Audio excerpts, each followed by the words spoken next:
नमस्कार दोस्तों, मोहल्ला शिक्षा के नए कार्यक्रम में आज का इतिहास जीएस के साथ में आप सबों का स्वागत है। तो चलिए पहली न्यूज़ देखते हैं।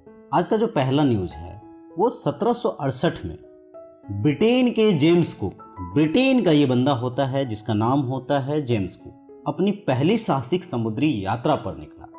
पहली यात्रा पर, उस समय समंदर की यात्रा करना बहुत बड़ी बात हुआ करती थी।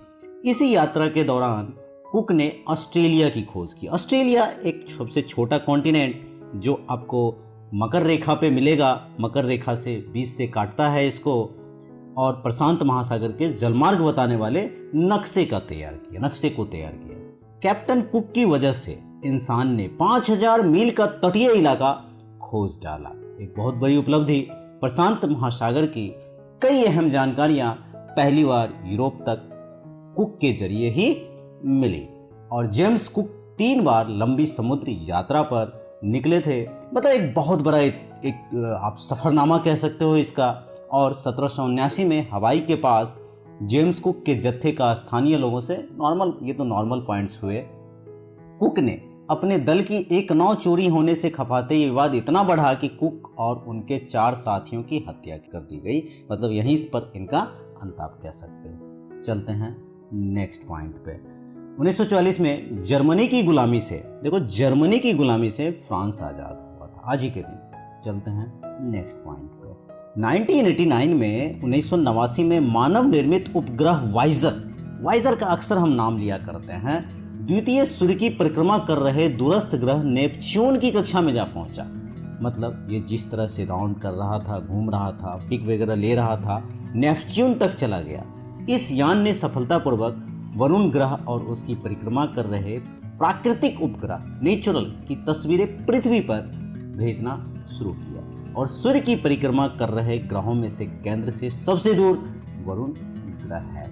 इससे पहले वाइजर द्वितीय गुरु और शनि और यूरेनस ग्रह की तस्वीरें भी भेज चुका था। लेकिन वरुण ग्रह की कक्षा में पहुंचना वाइजर की सबसे बड़ी उपलब्धि थी। इस बात को लिए ये बहुत ही ज़्यादा उल्लेखनीय है। वैज्ञानिकों ने, साइंटिस्ट ने पाया कि वरुण की नीली आभा ब्लू इसके वातावरण में चारों तरफ मौजूद मीथेन गैस की वजह से है। इसके अलावा इसकी कक्षा में मौजूद 6 चांदों की भी पहचान की गई। 6 चांद मतलब मून आप कह सकते हो। वाइजर सेकंड को महज 5 वर्षों के लिए बनाया गया था, लेकिन यह आज तक वैज्ञानिकों के संपर्क में बहुत इंपॉर्टेंट है कि आज भी काम कर रहा है। चलते हैं नेक्स्ट आर्टिकल पे, नेक्स्ट पॉइंट की बात करें तो 1609 में गैलीलियो ने दुनिया की पहली दूरबीन का प्रदर्शन किया। अब ये 1609 मतलब 17वीं शताब्दी के प्रारंभ में आप समझ सकते हो, कह सकते हो। गैलीलियो आते हैं और ये अपना जब दूरबीन बनाते हैं और आसमान की आभाओं को, आसमान के में टिमटिमाते तारों को जब देखते हैं तो ये एक ऐसा आकर्षक मनमोहक दृश्य गैलीलियो के लिए, और उस समय तो पता नहीं कितनी बड़ी चीज़ होगी। आज के संदर्भ में भी बहुत सारे लोग दूरबीन रखते हैं और आसमान को निहारने की कोशिश करते हैं। हालांकि अब तो बहुत बड़े रूप में आ चुका है ये सब चीज़ें, बड़े बड़े दूरबीन बनाए जा चुके हैं। ये व्यापारियों को बेच करके पैसे कमाए करते थे। मतलब ये जो है गैलीलियो इस तरह का काम करते थे। चलते हैं नेक्स्ट पॉइंट पे। आज ही के दिन फिजिशियन थे और रसायन शास्त्री का नाम था माइकल फैराडे। इनका निधन हुआ था। इन्होंने इलेक्ट्रिक करंट, विद्युत धारा के चुंबकीय प्रभाव, मैग्नेटिक फील्ड का आविष्कार किया। और जो डायनमो देखते हो, जो जनरेटर चलता है, इन्हीं का कारनामा था, तथा विद्युत मोटर का इनके थ्योरी से निर्माण हुआ। बाद में मैक्सवेल के विद्युत चुंबकत्व के 4 समीकरण में फैराडे का यह नियम भी सम्मिलित हुआ। फैराडे ने विद्युत रसायन पर भी बहुत काम किया और इससे संबंधित अपने 2 नए नियम दिए। उन्होंने रुडोल्फ डीजल सहित डीजल चलित बिजली उत्पादन का आविष्कार किया था। चलते हैं नेक्स्ट पॉइंट पे। लिथुआनिया, लातविया, एस्टोनिया पहले भी हमने डिस्कस कर रखा है, ऊपर से नीचे एस्टोनिया, लातविया, लिथुआनिया इस तरह से है, आप देख सकते हो। तो सोवियत संघ में शामिल हुआ उस समय के अनुसार 1940 में। हालांकि अब तो ये अलग हो गया और 1991 में डिसइंटीग्रेशन हुआ था। किसका?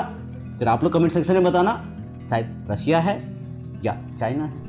रशिया है, चाइना है, आप लोग बताना। चलते हैं नेक्स्ट पॉइंट। 2012 में चांद पर कदम रखने वाले दुनिया के पहले व्यक्ति नील आर्मस्ट्रॉन्ग का निधन हुआ था। अब नील आर्मस्ट्रॉन्ग कहने का मतलब आप समझ लो, चांद पे जाना। 15 वर्ष की आयु में ही नील आर्मस्ट्रॉन्ग ने फ्लाइट चलाने का सर्टिफिकेट हासिल कर लिया था और 1969 में इन्होंने चांद पर कदम रखा। यहाँ पर चांद पे कदम रखा और चांद की सतह पर अपना बायां पांव लेफ्ट लेग रखने के साथ ही नील आर्मस्ट्रॉन्ग ने ऐतिहासिक घोषणा करते हुए हिस्टोरिकल और कहा, मनुष्य का छोटा सा कदम पर मनुष्यता के लिए एक बहुत बड़ी छलांग। उन्होंने यहाँ पर नील आर्मस्ट्रॉन्ग की बात, उन्होंने चांद की सतह को कोयले के चूड़े की तरह बताया।